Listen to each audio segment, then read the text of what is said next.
This walkthrough video covers the second part of the administration brief, and it starts with signing up into an organization. Now, if you continued with us, you're still logged in. If not, go ahead and log into your administrator account. Come back to the administer users. Now, we have to change our sign up policy in the top right. Click that button. And this determines how many people can be active at one time, how many we will permit before automatically disabling signups. So we click the enable so that it is now allowed and hit OK. That's all we have to do.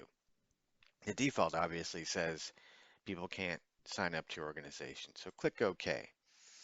Then we'll come down to the join a new account. So we're going to pretend to be a new user. Right click on the icon and choose refresh login. And if you remember, we used create new at the beginning of these walkthroughs. So we'll do that again.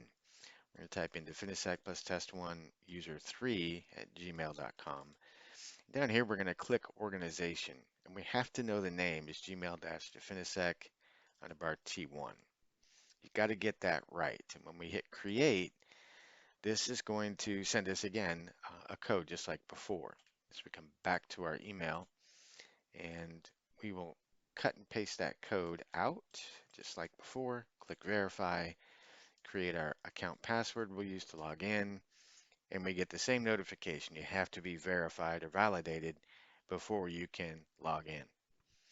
So we're going to switch back to our administrator account, test1. We're going to log back into that, and we're going to right click, come back to the administer users, and test1 user3, and we can validate and click yes.